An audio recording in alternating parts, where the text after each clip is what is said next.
Hello, welcome back. It's Teresa here from North Kent.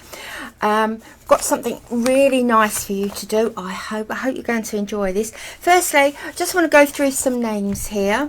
I'm afraid some of these comments are quite old because I didn't actually see them in the comment section. Must have been looking elsewhere, but they suddenly popped up and I can see some of them. One of them I think is 3 months old, so I do apologise for not acknowledging you, but I'd like to say hello to Jenny Sutton. Jenny, yes, I will be opening Instagram. Well, I actually have an Instagram account, but I haven't got anything on it yet. But yes, that's in process, along with the Facebook account, which is now finished, which I need to open. It's just empty. So hopefully once I open it, that everybody else will start putting work on it to pad it out. It's very bare at the moment. Hello, Teresa Singranelli. It's always nice to hear from you. And you tell me that you live near the Met in New York. That's on my bucket list, and I'd love to go there, Teresa. So hopefully one day we might meet and have tea there. Cynthia, I'm so pleased that you left a comment about the pinwheel stitch, and this is the sort of thing that I'd like to see on the Facebook page. All your lovely work, Cynthia. This project we're about to start is actually inspired by something you said, so don't go away. Hello, Christina Lothman. The chocolate drip, I loved it when you said inspiration took over. That's amazing, because I think that's just how it should be, and that's what I mean when I say it takes a life of its own. Whatever you're working on just runs away with itself, and you just summed it up perfectly. The inspiration took over. I'm going to use that, so keep listening. Teresa and Co, thank you very much, and you mentioned Facebook as well, so I hope I've answered that.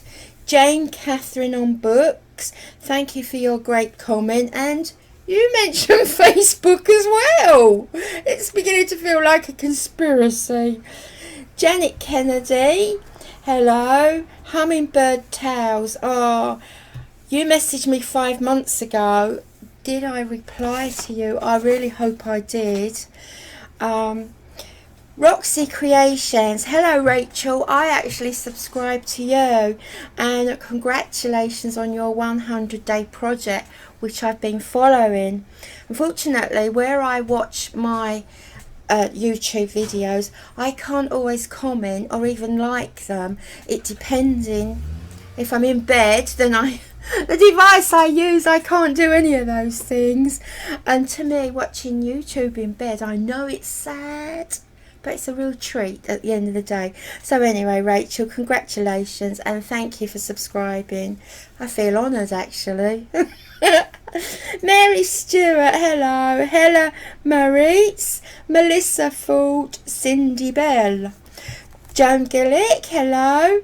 And I love this. Try Heart 67, welcome. Sharon Solomon.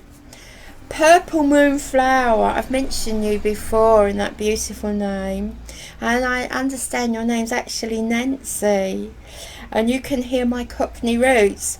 Actually, I am from a Cockney family. Well, I'm Anglo-Irish, one parent Cockney, one Irish, so it's a little bit of a mismatch, I think.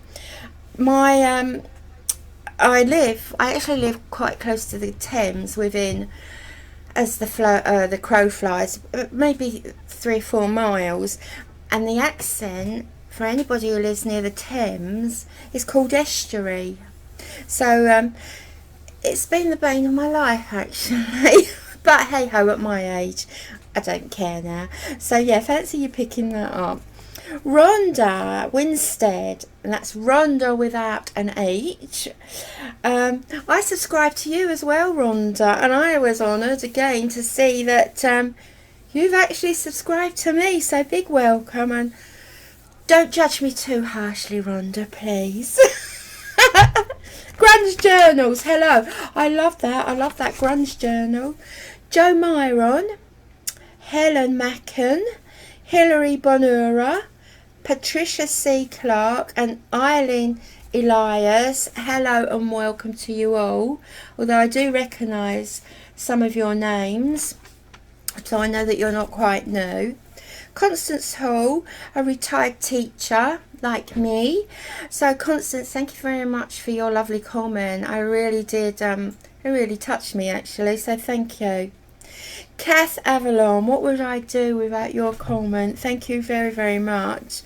And I love your comment about the wonky stitches.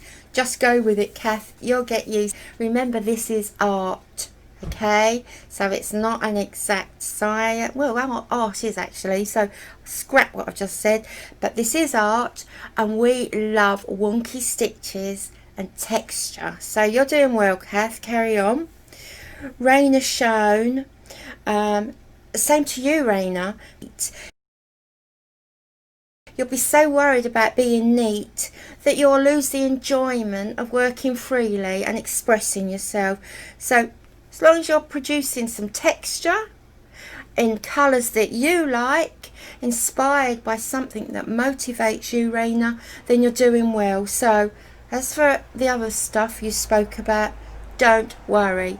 We're not about being... Jenny Saturn, you left a nice comment as well, and apparently you can't stop making covers. That is you, Jenny, isn't it? So well done on that. Yes, Jenny, Facebook and Instagram, they are in the pipeline. Cynthia Black again. Yes, Cynthia, I've mentioned you before, haven't I? This is your day today, Cynthia. Chris Yerger, I love the idea of making belt straps from the Paul Clay belt.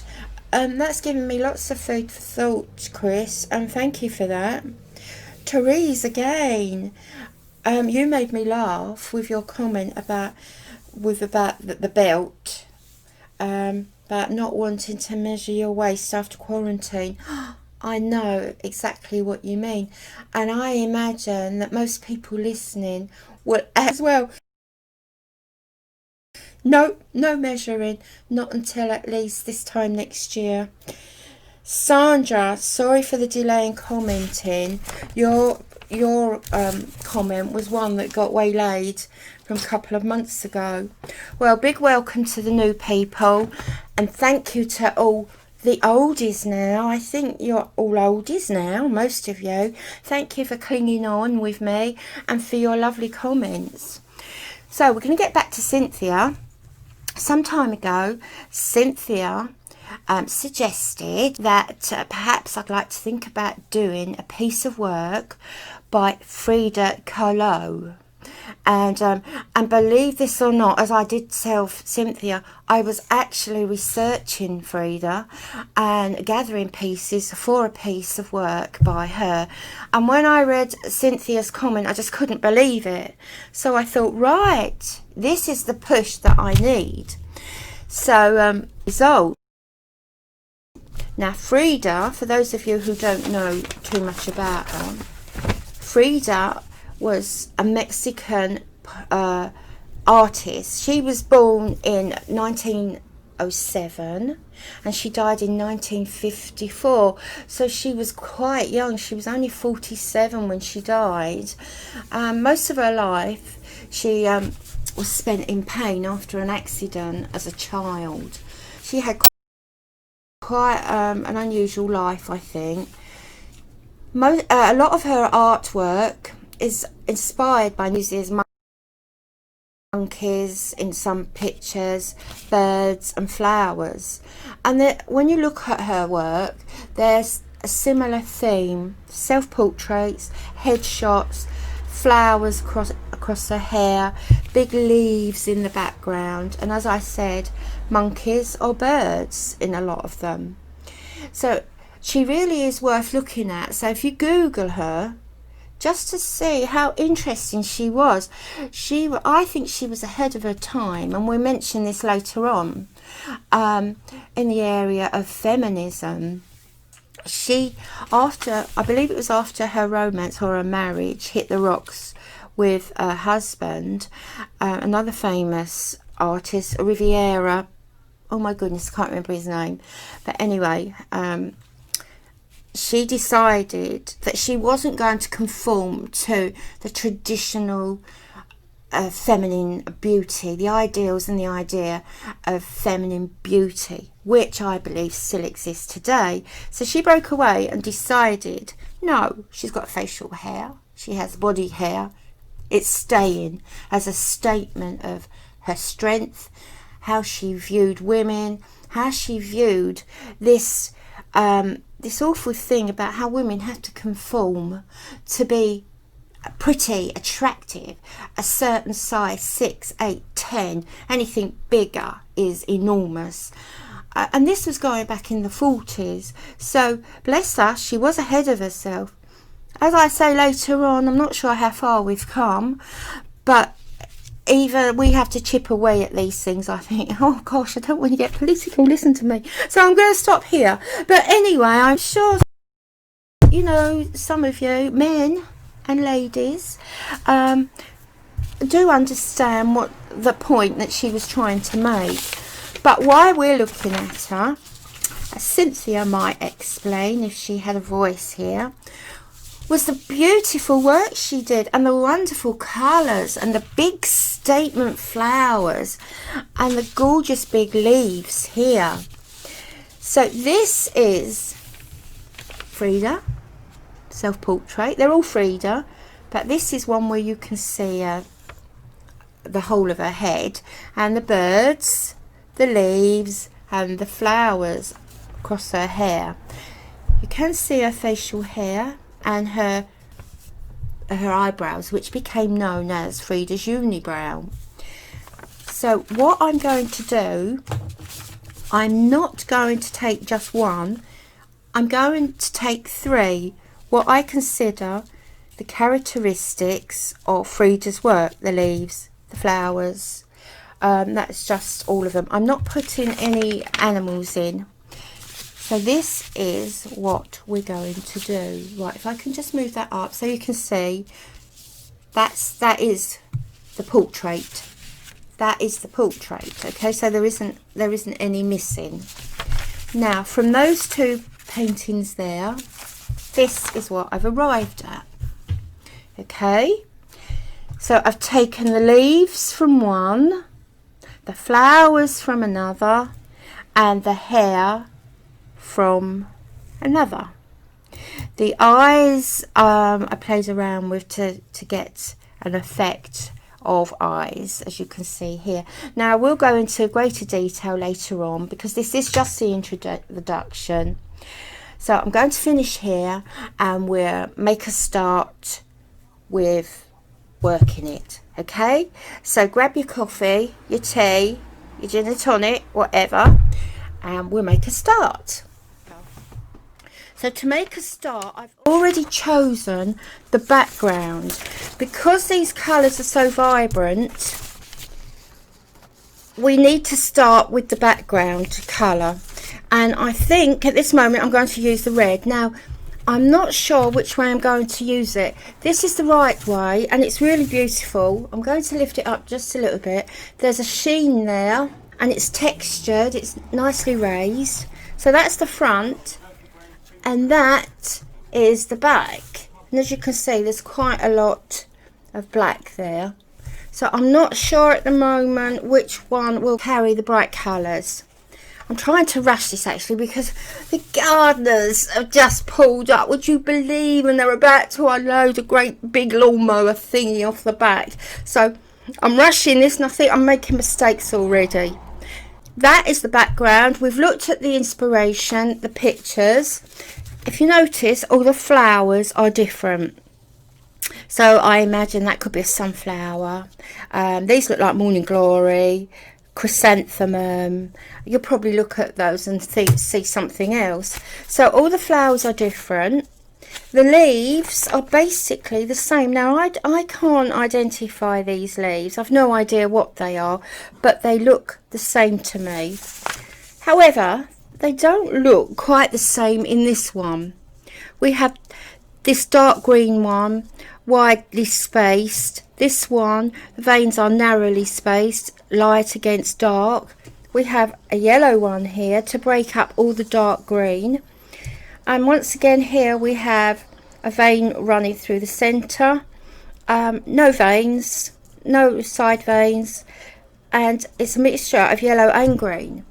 So I'm going to do the same as this one. I'm going to vary the leaves, and in keeping with this one, I'm going to vary the flowers. Now this is the first time that we're actually going to work this way instead of the usual way. Now when I say this way, we're going to cut our flowers from fabric we already have in our stash. So there's going to be no tracing of this. There's going to be no tracing at the window, cutting out, replacing. We're not going to do that. We're going to work freehand.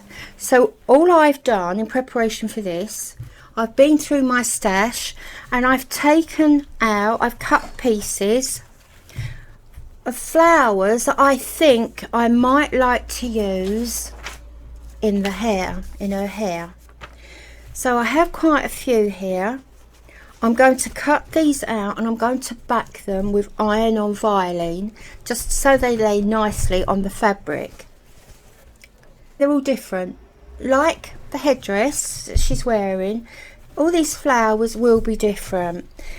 I'd like to keep to yellow and pinky red colours at the moment, but as you know, it's an evolving process, so it's likely to change. So these are the flowers I'm going to use. I'm going to put iron-on violin on the back and cut them out. And I'm going to do exactly the same for the leaves.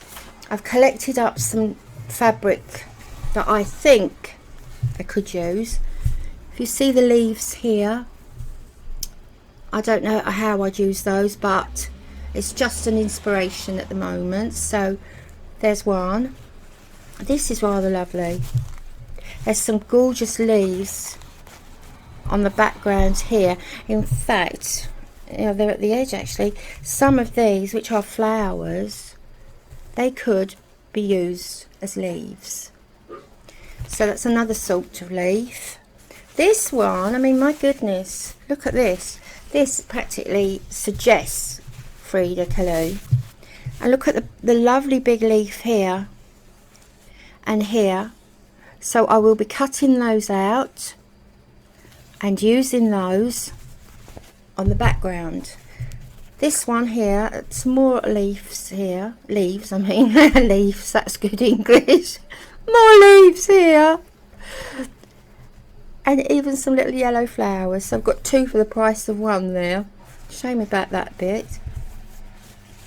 And some lovely big ones here that will be cut out. So this is what I'm going off to do now. Isn't that gorgeous? Just look at that, and look at the amount of leaves there. That's a beautiful one. There. That noise is my washing machine. About an hour ago it leaked all over the floor, and I live in a flat and I was so worried about the lady underneath, but I think I've discovered what it is. Good old YouTube. I looked on YouTube and it looks as if I'd forgotten to clean the filter out, so touch wood, fingers crossed, it's going to be okay. So it's full of noises today. That tractor, that lawnmower tractor thing, is being taken off the back of the lorry. So very quickly, the leaves. My next task now is to back some of these, and I will back them before I cut them out. And all I do is cut it isn't here, is cut a little piece of iron-on violin like that, put it on the back and then cut round it. It makes it so much easier. I'll cut those out as well, and this, and see if there's anything else here that I might be able to salvage for the headdress. That is lovely. That's very nice. And as you can see, that was a lovely pineapple which I used for something else.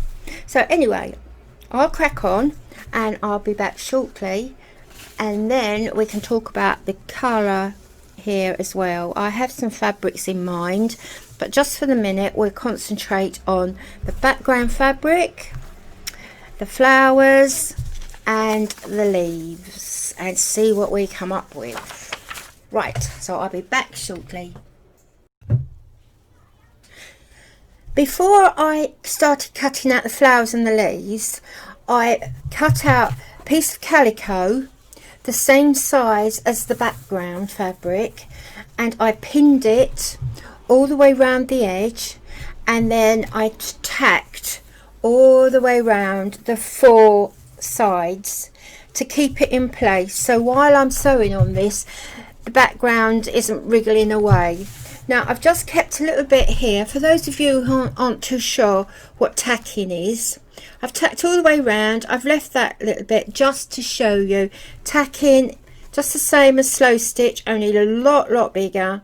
Don't worry about how neat this is because it comes out at the end. So you're coming from the back, so you'll put a knot in the back and you'll come right the way through to the front, and nice big stitches, and it's just solely to keep the 2 lots of fabric together. Over the pin, another stitch, and just all the way around the edge, and that is your tacking stitch. So finished off here. I guess that you wouldn't want to see me go all the way around the edge. How boring would that be? Right, just a little over sew stitch there just to keep it in place, 2 there so it doesn't undo, and then just break it off, and there we are. So that's done, that's attached now. And the calico, it just gives the background fabric a nice strength. Means that you can be a little bit rough in your sewing and it isn't going to stretch. You're not going to fray it. So, but if you do use a background fabric that is prone to fraying, you might actually want to, after you've tacked it together, over sew them just to stop any fraying. This has actually been cut with pinking shears, serrated scissors, so that's not going to fray. But if it hadn't, this would be ideal for fraying, if you can see that. Ideal. But the tacking stitches will now protect the edge as well, so that's looking quite good already. Now I did cut out the flowers and the leaves. I'll start with the leaves first, and this took about 3 hours. I've lined both lots, the flowers and the leaves, with iron-on interfacing, or violin as some of us know it. And this interfacing, it makes the finer fabrics firm, and it also stops the edges from fraying while you're sewing. That is a fine piece of fabric. This was sheer. In fact, if I hold this up now, I can still see through it, and it has been backed with iron-on interfacing. So I could never have done that if I hadn't lined it. I can see my fingers through there. So it's well worth lining it just to give it a nice bit of strength. The flowers have been treated the same way. There's the flower, 2 of the flowers showing the background and the fronts. So let's just make a little start on what comes next. Now I did say that we wouldn't be using templates, cutting these out, tracing them, cutting them out and using them as templates. Well, haven't done that at all. We're using the motifs, any motifs that we have in our stash. I'm going to use that. So I have a pile of cut out flowers here from bits and pieces, and that is what's going to form the flower arrangement on Frida's head. But this bit here, what I did, I have cut out a shape that matches this, so that shape will go there, and then I'm going to start putting the leaves on to get this effect. So all I want is the shape here just so I get that nice arc shape here, and I'm going to place the flowers. So first things first, I'm going to pin this in place, just loosely pin it, because all I want from this shape, from this piece of paper, is that shape, the arc shape there.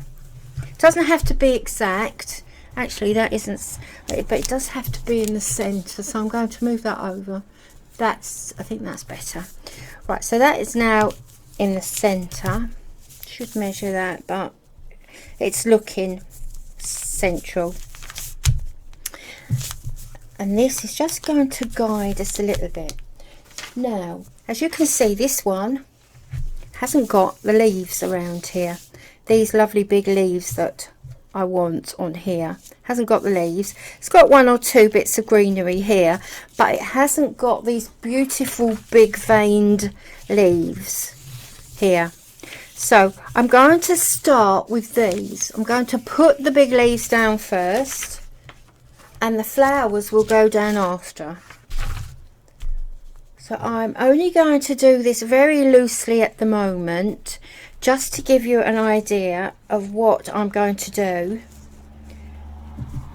I don't expect you to watch this, because this could take quite a long time. What I should have said, I don't expect you to sit and watch me do all this. So some of these leaves, and of course what I have done, I have cut some of the leaves out, but I haven't kept to the original shape. I've actually used shapes that I like. So now this is to give you just an idea of what I'm going to do off camera. So I'm going to place these, and I have a big pile of leaves here, lots and lots of leaves. I'm going to place these. Now this, I'm doing this very quickly and loosely, just as I said, to give you an idea of what I'm going to do. So when I show you this after I've tacked it, it might not look anything like I'm doing at the moment, because I should sit down for quite a while and work this out. And look, lovely leaves like that, so we can have overlapping. That could go either way, couldn't it? Should I put that up there, so it may look something like this. Another beautiful big leaf there, and you can see already the colours, the dark and the light and the yellow, how it's coming out here, the dark and the light, little bits of yellow on the tips, but yellow there as well. And it's up to you how many leaves you use. If you want to cover the whole background, this could be quite a big project, a big sewing project. The actual preparation, I don't think took very long, or it has taken very long, apart from the cutting out, which I did have to stop a couple of times to answer the phone and check on the washing machine to make sure that it isn't leaking, and touch wood, it seems to be okay. So I probably made this task longer than it needed to be. Right, I think you've got an idea now of how I'm going to place the leaves. I'll probably sit down in a minute and take all these off and start again, but this now gives you the idea of how the leaves are going to go around Frida's head. And there's actually leaves down here at this level, so I'm going to have to bring some of the smaller leaves, I think, around here as well. Maybe that. That's the wrong side. Isn't that gorgeous? It's gold. So something like that. Put that there just for the time being. Now the flowers will go on top. We're going to overlap, And these are all the flowers I've cut out. Now there's quite a lot of flowers here to choose from, but those I don't use won't be wasted, so please don't throw anything that you don't use, because they will eventually be used again. Now I did have a nice flower to start with, that one. Now I like this one. I've only got one of these, but I think that is really nice. Now, for the sake of argument, I'm just going to pop that there, and then place these maybe round there, very, very loosely, maybe there. Oh, this is quite a nice thing to do. Right, I've cut that out as one motive, but I'm now deciding I'm going to cut that around there. So you cut your flowers as you want them. There we go.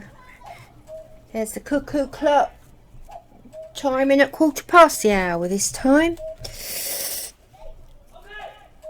Right, so a little bit of noise out there. I hope you can't hear that.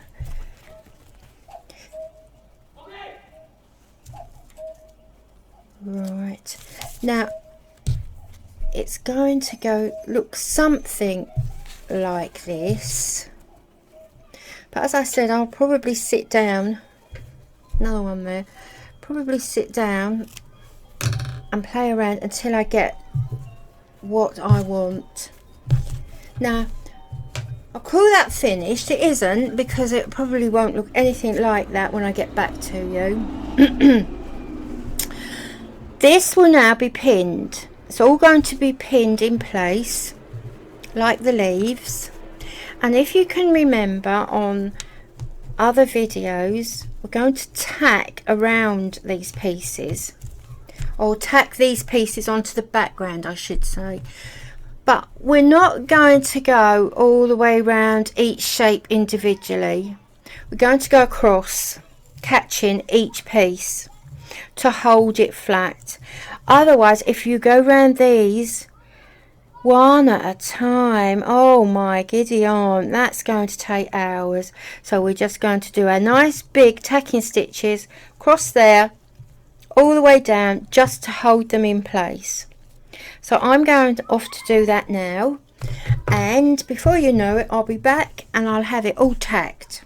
So just stay where you are.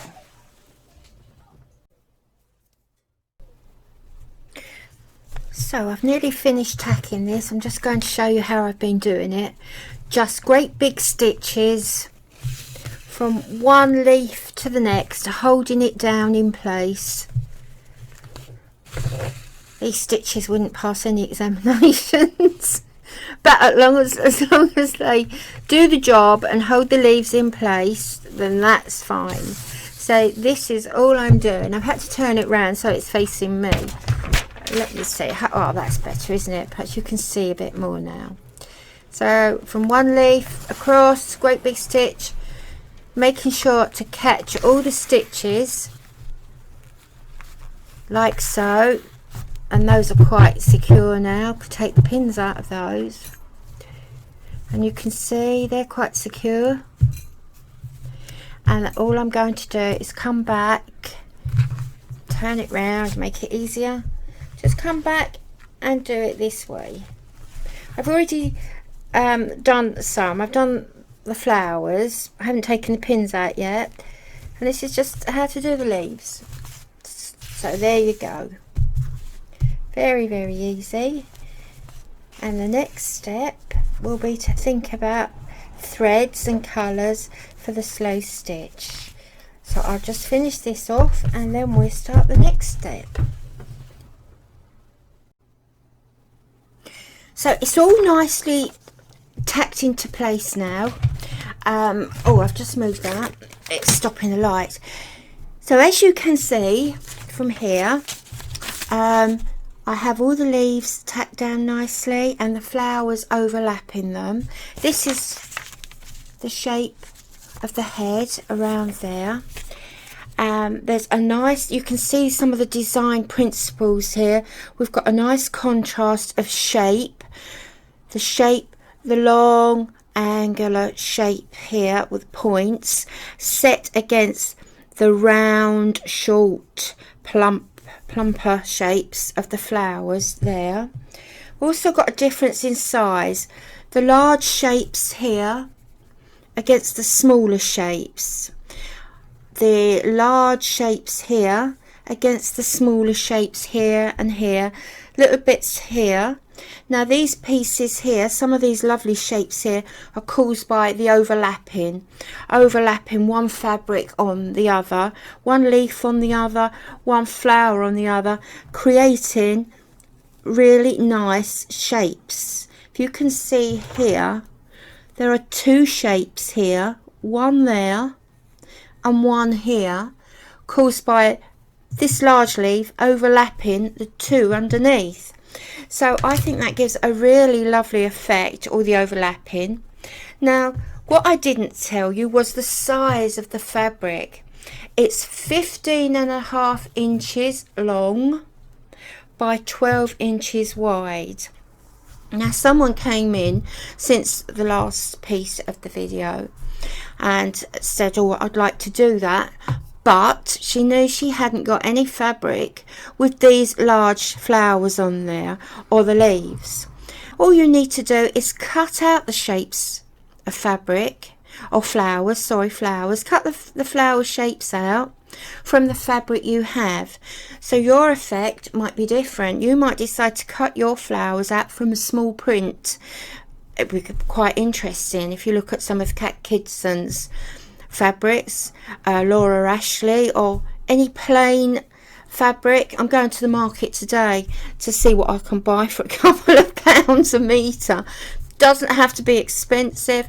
And your scraps, we're very good at using scraps, so look through your scraps and see what you have. Same with the leaves. You can see that it's sort of an elongated heart. These are just elongated, long, like ferns. More. So you just cut out the shapes that you want. Have a look in some of the nature books. If you're a junk journaler, you're probably like me and have lots of books here, old books with pictures of flowers or leaves. Have a look at those, or get online and just have a look at some of the shapes and then cut them out in the fabric you have. You don't have to do this, but this is an easy way of doing it. If you do have flowery fabric or fabric with leaves on them, it's easy. Just cut those out and put them in place. Right, so I think from there we're ready to start our stitching. Now as always, I'll just run through the stitching for anyone who's new to this and hasn't seen it before. Slow stitching is basically running stitch. It can actually apply to any stitch. It doesn't have to be running stitch, but it's thought when people mention slow stitch excuse me, they normally refer to running stitch. It's also linked to mindfulness, which is the nice slow part. So in from the back, and you might work from right to left or left to right, it doesn't matter, this suits you. Knot in the back, put a knot in the back. Now if you have a nice thin needle that just glides through the fabric, you can pick up several pieces of fabric at the same time and just pull it through, and there you have your small running stitch or your slow stitch. Now when we do this, don't forget we're textile designers, textile artists, so we like to incorporate the principles of design, and as I've just mentioned, one of the principles is contrast between small and big, short and long. It's the contrast between size, thickness, texture. So it's up to you how you want your stitches. You might want to do some long, some short. You might want to change your thread and have some thick, some thin, and that way you get a nice texture. So there you go. But it is evolving, as we keep saying. It is an evolving process. So you might start off using one specific technique, like you might decide to have your stitches small and fine with just a strand or 2 strands of thread, and as you go along you might think, I'm going to change that now, I'm going to make my stitches different. Don't let anyone tell you what you're doing is wrong. It's not wrong. Try and just be free. Just try and free up your mind. Think about what you're doing. Live for this moment. That's the mindfulness part. So live for this moment and just let your mind concentrate on what you're doing and just let yourself go a little bit. I know some people, I know some of you are a little bit nervous of breaking what you consider to be the rules, especially those who have done quilting. And I know it's very, very difficult. When I did my teacher training, I did the history of art, but I had to do dressmaking with my textile art course. I don't know why we did dressmaking as well, but dressmaking, as I've said before, is a very, very specific discipline. But this is different. This is different. We can break the rules, so please don't worry, you're not doing it wrong. Right, here, so I'm going to start the slow stitch, and I'll only do a little bit. I'm going to start here. So I have a knot in 2 strands of embroidery thread. I'm coming in, oh dear me, can't see that. I'm coming in from the back. Now you could do what I'm going to do, just follow this shape all the way down and round, or you might want to do it in a block right the way across, backwards and forwards, backwards and forwards. You might want to take a couple of shapes, which I will do later, and do them as one stitch shape. It's entirely up to you, no right and wrongs. So in from the back, I have a nice long fine needle, nothing special about the needle, and because it's nice and long and fine, right, can you see that? I'm just going to make this a bit bigger if I can blow that up a little bit. That's it, that might just help things. Because it's long and fine, I can make many stitches at one time. There we go. And I can see here these are quite big stitches, which is okay. If we're going to do slow stitch, we want the stitches to be seen and not hidden. So there we go. Now, is that visible? Just about visible. So don't worry about the tacking stitches, over the tacking stitches, and you just carry on to your heart's content until you get what you want. Goodness, these are big stitches. I'm sitting at a little bit of a distance, wearing, I can see I'm wearing the wrong glasses. So these stitches might not be there when we look at it again, but I'm sure they will. So there we go. And that is the slow stitch. If I move that down, so we probably will be using other stitches, but as we get to the other stitches, I'll do a little demonstration as always, and then we carry on. So I'm going to carry on now, and as it progresses I will get back and show you how it is progressing. This is what it's looking like at the moment, with slow stitch all the way around, all the outline. Every piece here now has slow stitch, the small running stitches around the edge. So the next thing to do now is to start filling in some of these leaves and the flowers. I've decided I'm not going to slow stitch over all of them. I'm going to leave some of them, maybe these leaves that are heavily veined, I might leave those as they are because I think they're lovely as they are and they don't need anything else.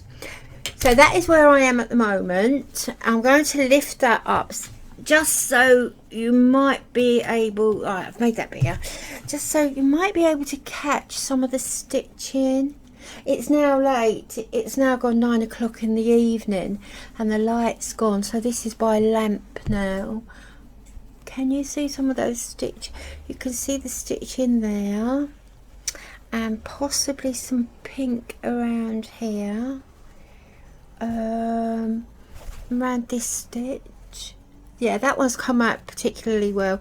You can see the stitching around there. In fact, you can see it more on the screen than I can see it in front of me on the cloth. So there we are. That's as far as I am at the moment. So the next time, some of these should have a slow stitch on them. So I'm going to crack on with that. Maybe not now, not tonight, but in the morning, and I'll get back to you as soon as I've made headway. So until then, if you have a look at this now, you'll be able to see that on some of these I've put speckling stitch, and the others I've gone round the shape of the flower. So on these larger ones I have followed right the way around the shape with slow stitch, but on others like this one, it's just random stitches, and that's speckling stitch. And speckling stitch, we have used it before, it's just like running stitches all darting about in different directions. So that's a speckling stitch. I've also purposely left a couple of small flowers plain, and this is to provide the contrast that we spoke about earlier. You see this one and this one, this one, that one, this one. At the moment I'm going to leave them plain because I think it just breaks up the busyness, the contrast between plain, busyness, lots of busyness going on here. So I think it just needs the odd area of plainness just to make it blend, flow a bit better. Now the next part of this will be the leaves. I've started one here, if you can see that. I'll just, let me make this a little bit bigger. Oh, it's gone. Make that a little bit bigger. There we go. So I'll pull that down a fraction. So here I have started filling in the leaves. Now as I said before, I don't think I'm going to slow stitch on all of them, for a simple reason. These are lovely as mentioned before, but to avoid all this busyness here, and by the way that one has got slow stitching on it, but I don't think it's coming out too well, but that one is covered as well. So getting back to the leaves, I might leave some of the leaves and just do a couple, because if I do them all like this, it's going to be really, really busy and really fussy. I'm also thinking of adding a few French knots in the center of the smaller flowers, because I'm not going to stitch around them, apart from the edges which you can see I have stitched around. I might put some French knots in there, but I won't decide that till later, until I can see what's going to happen with the leaves and how busy it's going to look. I mean, really it would be okay leaving them like that, but I feel that they do need just a few stitches here and there. And just as reference, I'm just going to bring this down now just to have a look, just to see how we're doing. Right, so if you remember right at the beginning, this piece of work that we're working on at the moment is a combination of both this one and this painting. So we have the background of this one with all the leaves, the beautiful leaves. So there's our background now, all the beautiful leaves. I think that's looking pretty good actually. Bearing in mind I don't want to copy it, we don't want to copy these things, otherwise then it's just a test of manual dexterity and we don't want that. And here the flowers over here, and here we have the flowers there. So I'm going to get on and continue with the leaves, and then I'll make my mind up about the French knots. But all in all, it hasn't taken that long to do, really. Several hours, but not as long as I thought it was going to do. So I'll be back shortly. Here's the leaves all finished. Let the bus go past. I did actually slow stitch on every single leaf. This is really addictive, and once I'd started sewing, I couldn't stop, and the more that I sewed, I thought the better it looked. So this one, if you can see, I've actually sewn around the negative shapes, which are the shapes outside of the positive shapes. If you see these shapes here, the veins as the positive shapes, the whole shapes, the negative shapes are the shapes in between, the nothing shapes, more or less. So I've sewn around the negative shapes to give that, I think, a really nice veiny effect. I've done that on all these leaves here. They've all been sewn in exactly the same way. I even did it on this one. Now that was the leaf that I thought I would leave as it was, because I think it's so lovely as it is. But I think the sewing has actually enhanced it. It's made the leaves, the markings, more prominent. So it was touch and go whether I actually did that one, but I'm pleased I did, because I like the look. So those are the leaves all done. Now don't forget, you don't have to have your own cut out leaves from your fabric. You can make these from bits and pieces of scraps from your bit bag or your rag bag. Just cut out the leaf shapes in any colours that you want and just place them down. The same with the flowers. You don't have to use motifs from your rag, from your stash, your fabric. You can make those yourself. So having said that, the next bit will be the face. So this was the bit that I cut out for the face, and that is this piece here, the face and the hair there. So there's the hair, and this is the face. Now I've cut the hair away from the face, so I'll put that over there just for a second, and this will be the face. Now I'll just take the pins out. I've chosen the fabric, as you can see, to match the colour here. Now I think that's a pretty good match, and this literally was a scrap that was slightly bigger than it is here, so that was really meant to be. The other colour was this one, and I just felt that colour might have been too dark for the whole composition, if you like. So I'm quite pleased with that, and I just couldn't believe it. It was just a raggy old bit like that I ironed, and voila, there it is. Now to save time, because I don't really want this to be a long video, I've already ironed the interfacing, or the iron-on violin, on the back to give it a nice bit of strength. So this will go there. I'm just going to use that as a little bit of a guide. The hair will go round about there, so the face will go there. I'm going to pin this in place now, and then I'm not going to tack it, because I'm trying to save time off the length of these videos. They seem to be getting longer and longer. And it won't be too much longer before someone sort of says, can you make them shorter? So with that in mind, I'm trying already. Now I'm going to, now if you feel that you need to tack around here, by all means tack, and I will just very, very briefly, it's the same stitch, the long stitch all the way around, just to hold it in place. Now we did this earlier on with the leaves and the flowers, but with those we went right across.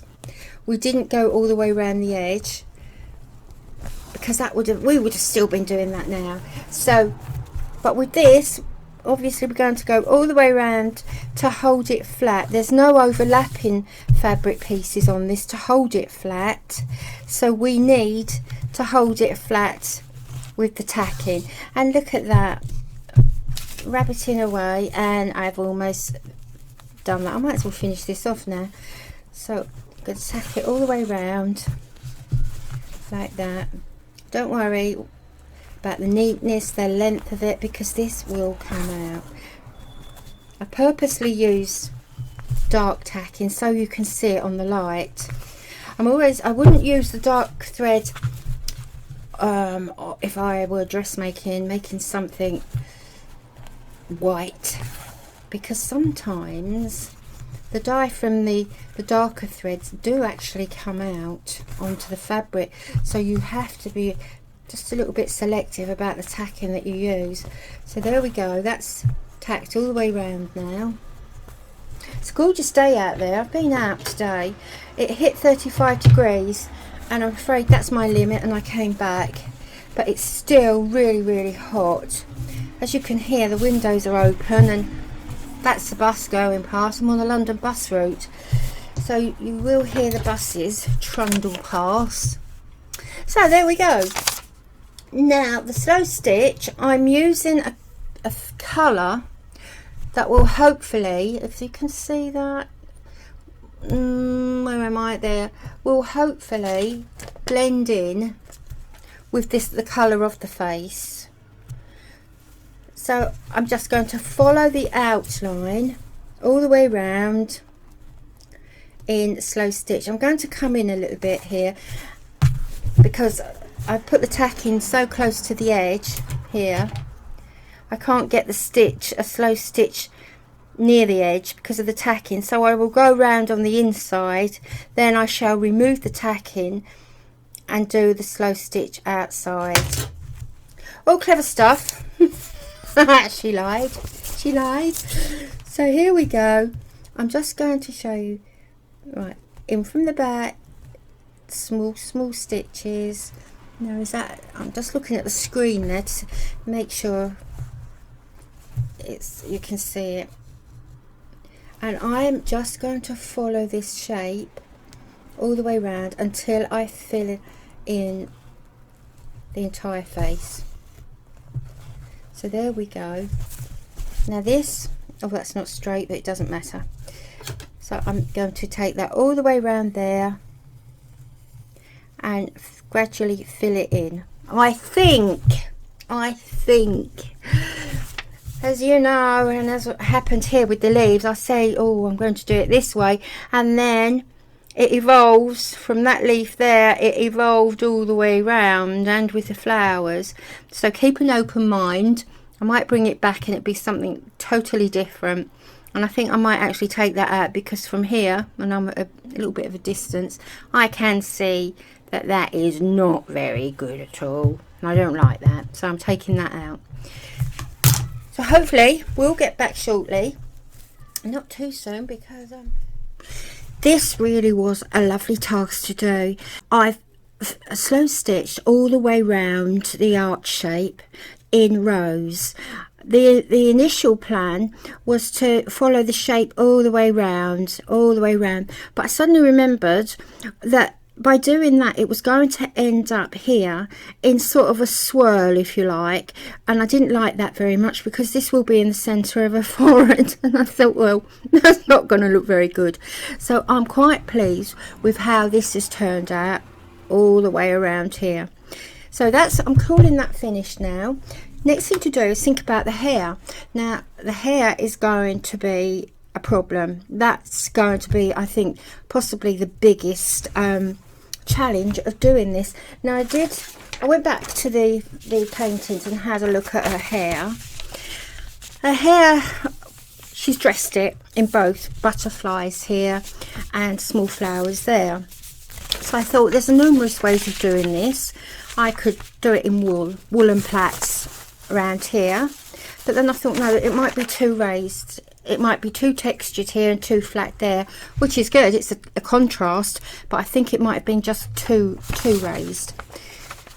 I like this one. Thought perhaps just slow stitch all the way around here in black, and then I thought no, that's then it's going to be too flat, so put those to one side. What I've decided to do is to possibly do it in some sort of lace. As you can see, this lace here, if I turn that over there, this is really pretty lace, and that's all I have of it. Haven't got any more of that whatsoever. In fact, I only ever had that much. Now there's a couple of ways I can do this. I can cut out round the shapes and just apply them here. I can make this a little bit darker by putting some net down just around that shape there. So that shape in net applied there, with perhaps this on top to go all the way around to give the illusion or the impression of dark hair with the flowers in like this. Another thing I was thinking of doing is using this one. Now this one, if we look at this, part of it, which way did I have it? I think I had it that way. Part of this is actually almost arc shaped round here, and that once again is all I have of this. So I have two options with the lace, this one or the one with the flowers. I mean, this is gorgeous. My daughter's just seen this. I said, oh, you know, can I have that? And I've said no, this is just so lovely. So I can put that to one side. It might be this. Let's just lay that there, and that would be around here. I thought it looked very dark, and that is the right side, so it could be that, or it could be this. Now the third option is this. As you can see, I love lace, and I collect little bits of lace and people donate them. This, now I have an idea for this. This, I could actually just twist it around like this and put it around there. Now I'm not quite sure how that would work if I just twist it. No, that wouldn't work. No, I don't like that at all. But you see these here, those of you who did the Picasso's rooster will remember how we did the tail with the feathers. We cut out the tail feathers from leaves. Now these here suggest to me the eyebrows here. Now I know Frida's eyebrows weren't green, they're black, but a feature of her was, or were, her eyebrows. So I'm going to, if you can see, they are very, very busy, bushy, unplucked, which was a deliberate act on her part. So I'm thinking of maybe using those at some point for eyebrows. Don't know yet, it might not work, but it might work. So this is where I am at the moment. The first thing I'm going to do now though is the hair, and I'm going to literally play around with the hair to see what I get. And I think at the moment I'm actually favouring this because it's beautiful. So yeah, it's quite exciting that oh yeah, even on the screen that looks really good. Now having said that, that doesn't mean to say that's what you're going to see in the next frame. You could see something completely different. At the moment this is where we are, so it's going to be interesting to see in the next frame in 10 seconds just what happened. So sit tight and I'll be back. I've changed my mind again, change of plan. While I was going through my bit bag, I noticed this, and that is all I have of this little piece of fabric. Now I thought this is a dead ringer for what's on Frida's head here. So I am actually going to use this. I put all the sequins to one side. I'm going to try and cut this shape out from this. I will have to piece this all the way round. Now I'm going to cut this from here, then I'm going to overlap it in places until I manage to get shape there. It looks to me as if I'm going to have to cut it here like so, and then around there, and then with this piece here, let me just try and just cut round here now, very, very roughly. Not too rough because I haven't got enough of this to play with. Couldn't believe it when I saw it. I thought, oh my goodness, move over sequins, as much as I love you. That will go there, and this will go there. So there, that's the effect that we'll have. And then to marry them all together, I thought what I would do, where is it? I would cut a piece of net. Oh, I did have it here a minute ago. A piece of net like this, just ordinary bog standard net. I'm going to cut that and I'm going to put it on top all the way round, and that will hide the joins to a certain extent, and then I will slow stitch all the way around the shape. So I'll be going over the bottom fabric here, and then the net here, all the way round. That is the plan, and that is my final plan now. I'm going to stick to that. I'm going to pop those here very carefully. Can't afford to lose any of that. Now, while I was having a dig around to see what's going on, I found this piece. Once again, very tiny piece. And I thought, oh my goodness, look, eyebrows. We have ready-made eyebrows around here. So I thought, well, that's excellent. There are the eyebrows here, round there. Just two of those for the eyebrows. And then I had another look at this. And look at these. I'm not sure if this is even better because eyebrows here, round here. And not only that, what I like about these for eyebrows, let me lift this up. What I like about this for eyebrows are these pieces sticking out here. And I think that gives a real good effect of wayward eyebrows. A bit like mine. In fact, they're neater than mine. So I think that would give a real nice effect as eyebrows. So I have two pieces to choose from. So I feel quite pleased now. I've made a decision. I've decided on the eyebrows. Well, I've decided, well, I will decide for definite on one of them, and I've got a feeling it could be this one. But hey ho, having said that, I'll probably use that.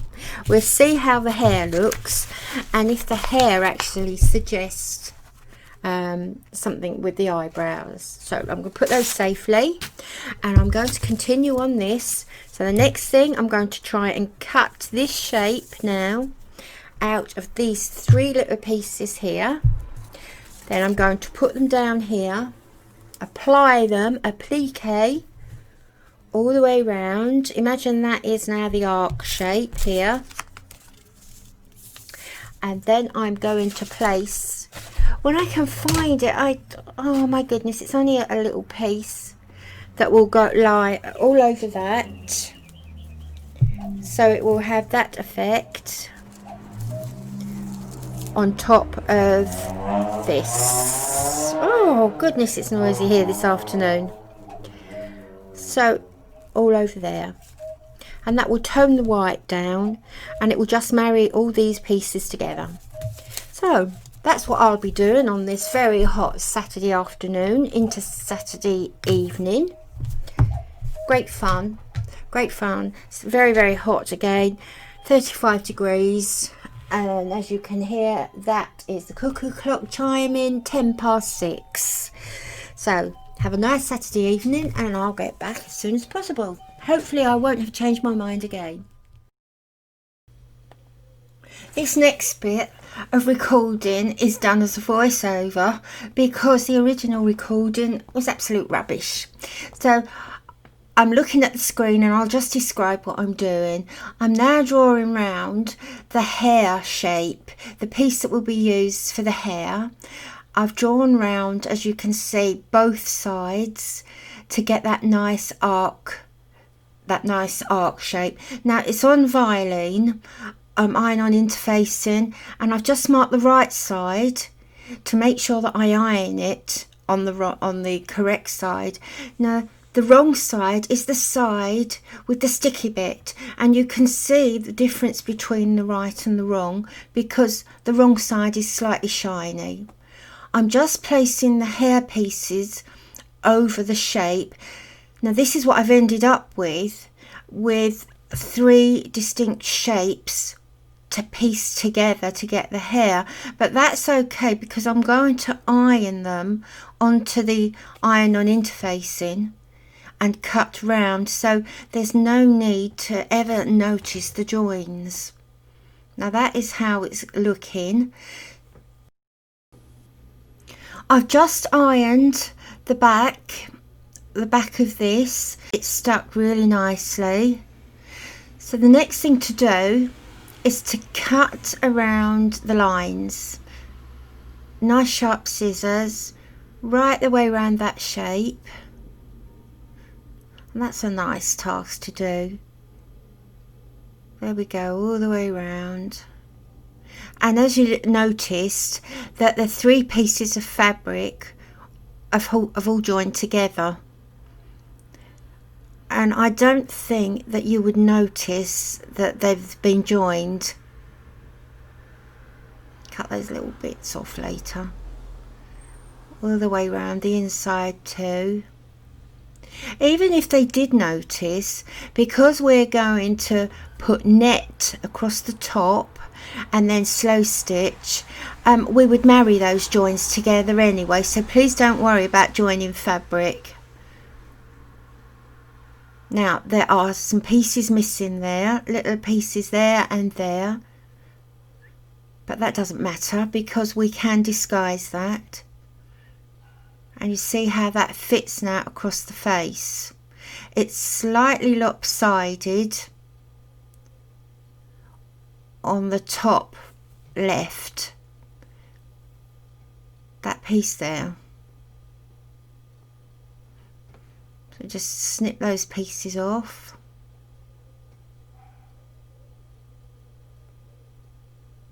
And that piece. And it's taking shape already. That is now giving the look of hair.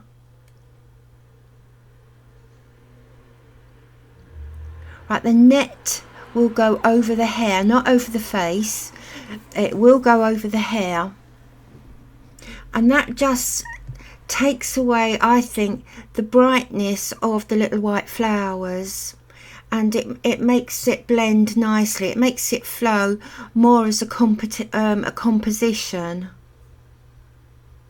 So just secure that, the paper plate, the paper shape, secure the paper shape to the net and just go around there. It doesn't have to be exact. It doesn't have to be too neat even. All we want is that shape.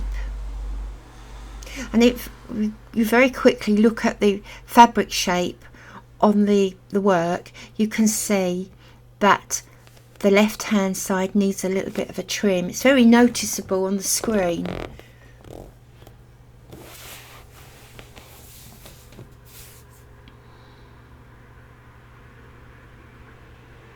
I think maybe those scissors are just a bit too big for that particular task. There, we're just going to measure it up now against the fabric.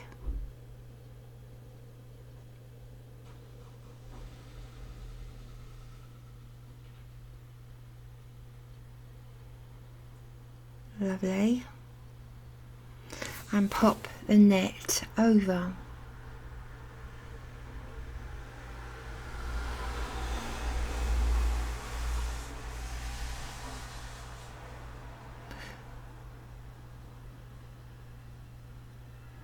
Just pointing out those pieces there. Decided to trim them off after all. Oh my goodness, can you hear that car out there?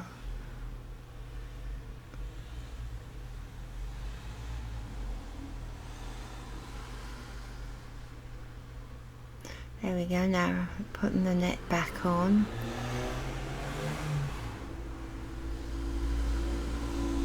Don't know if you can hear, but the road out there is very wet. That heat wave seems to have broken, thankfully. Now we'll all be complaining about the cold. So just pin it in place.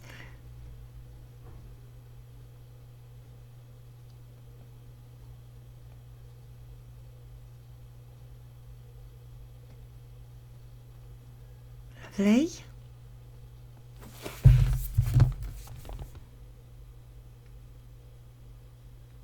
Yes, that was irritating me, so that had to come off. It made the whole piece of work look lopsided. It's amazing how just something like that can unbalance the whole thing.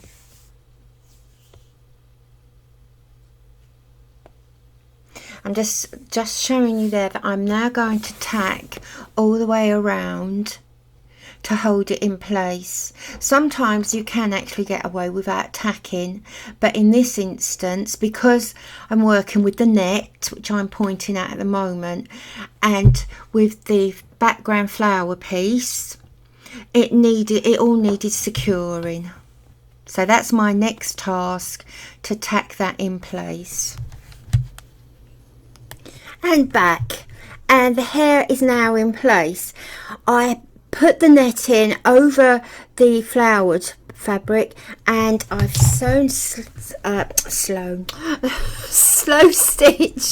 all the way round. I think there are about 6 rows all the way round here. Now, while I was doing this, I noticed that there was a gap here, and I've just seen there's one here as well. So I filled in this gap here with just the outline of another flower, following the shape of the hair. That's been secured with slow stitch as well.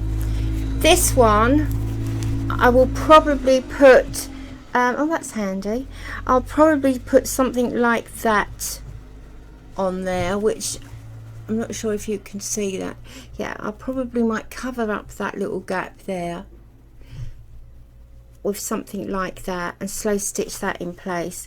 Now these gaps here between the flowers and the leaves I'm going to leave, because these are really like natural gaps that you would see between natural flowers and their leaves, so they're going to stay. Now the next thing to do are the eyebrows. Now Frida was notorious for her unibrow, and she was particularly proud of this. She took an awful lot of abuse as well from people who couldn't understand why she left her facial hair, because she did have a lot of facial hair anyway.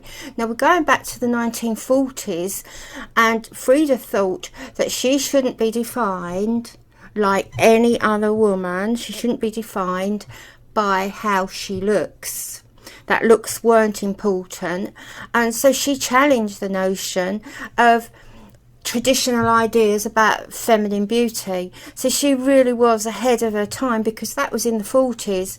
But it does make me wonder how far we've come today when you look at some of the magazines and the TV adverts, and to be honest, I don't think we've come that far.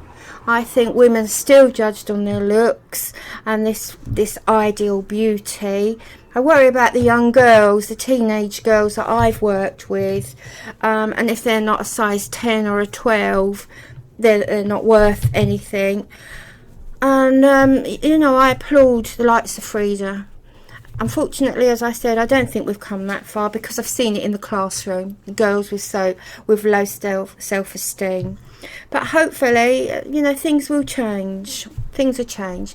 But now we move on to the eyebrow. That was a little bit of a political speech there, wasn't it? I apologise for that, and I might actually cut that bit out. But anyway, let's just say that the 35 degrees there is getting to me. I should be at the beach today, nicely socially distanced, but it's just so hot. And we're expecting thunderstorms, and I really just can't face it. Honestly, I just can't. So, back to the eyebrows. Now, I have gone back to this piece of lace that I showed you earlier, because this is just heaven sent. It's just one long eyebrow. It's a unibrow in its own right. So I'm going to cut around that, and unfortunately there's a couple of staples there. Now I have an idea about this. As I say, I have played around with it. I'm going to just cut it here and just loosely go around the shape here. So that is what we're working on. So this is a perfect unibrow as it is. Now they will go slightly a bit higher just to get a little glimpse of the eyes. Now as I said, I've played around with this, and I thought, right, there's the eyebrow, unmistakably Frida, and I actually like this effect for the eyes, the leaves. I just think there's something quite nice about bringing the flowers down onto her face. We're not going to do all her face, but it's almost symbolic of her beautiful face, the beautiful flowers.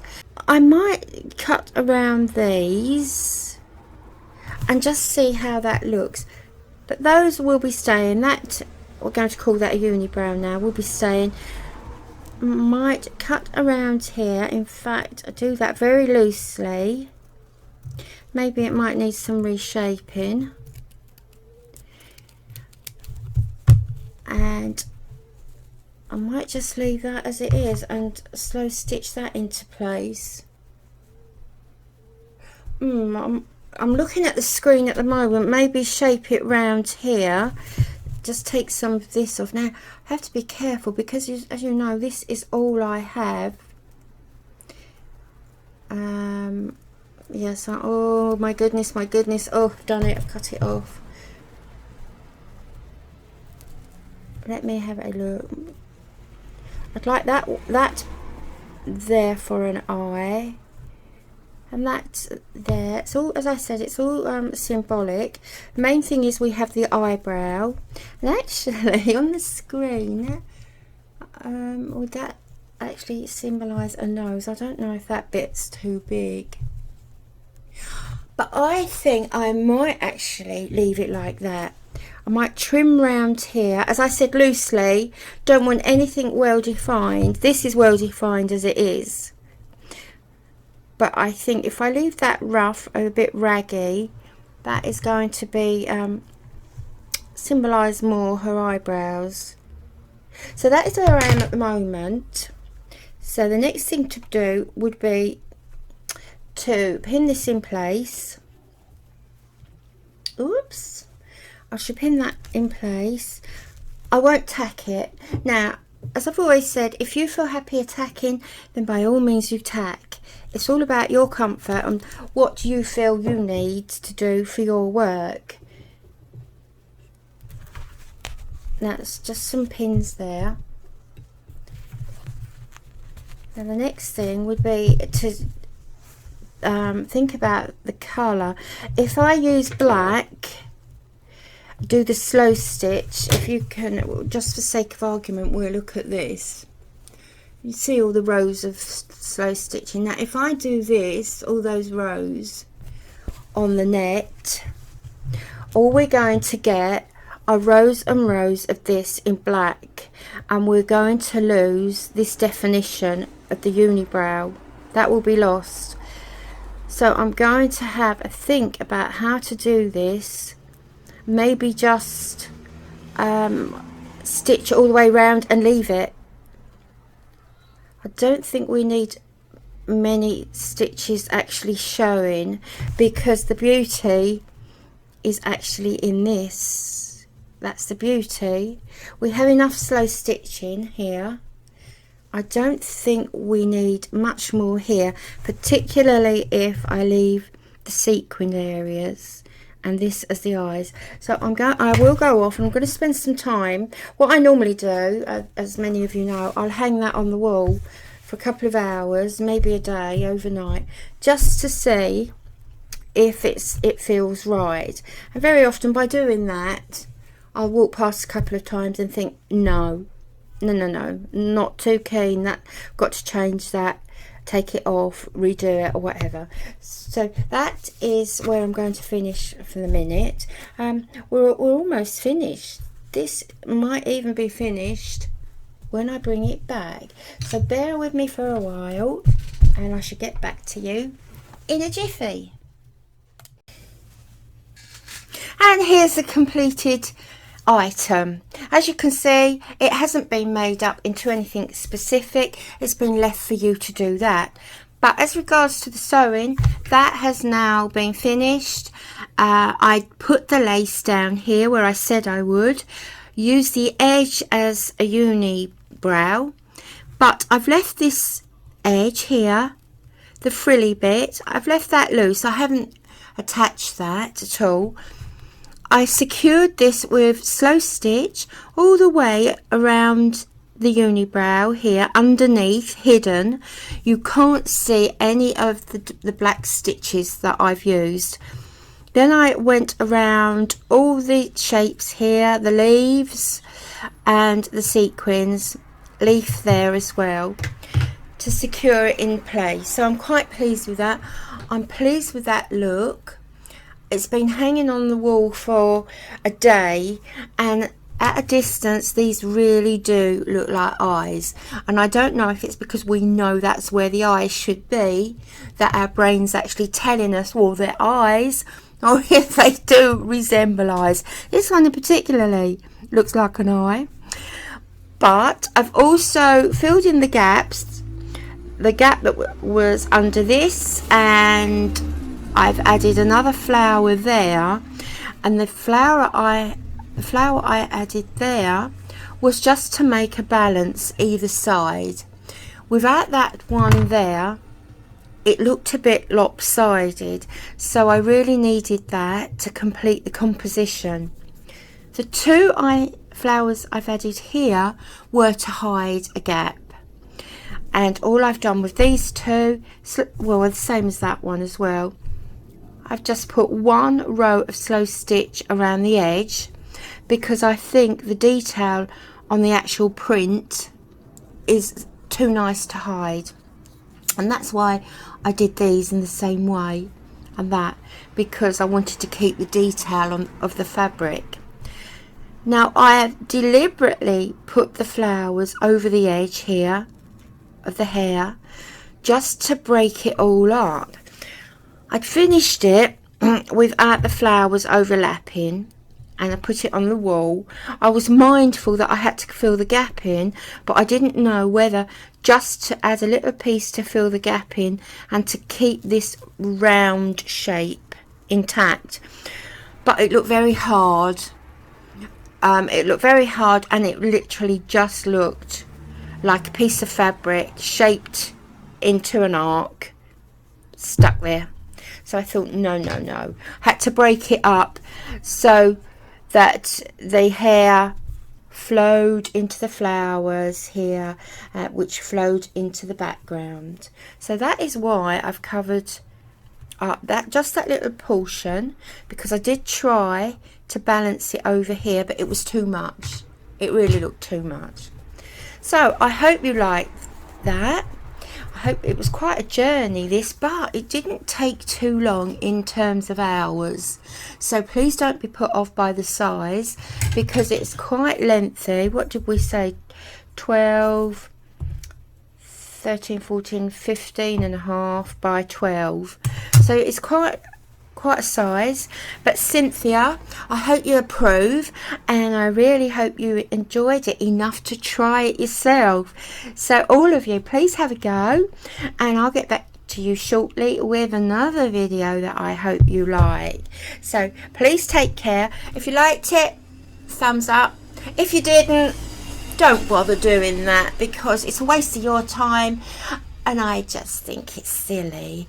Okay, so take care everybody, and have a good August, what's left of it, and I should get back to you in a couple of weeks. Okay now, so take care, bye bye.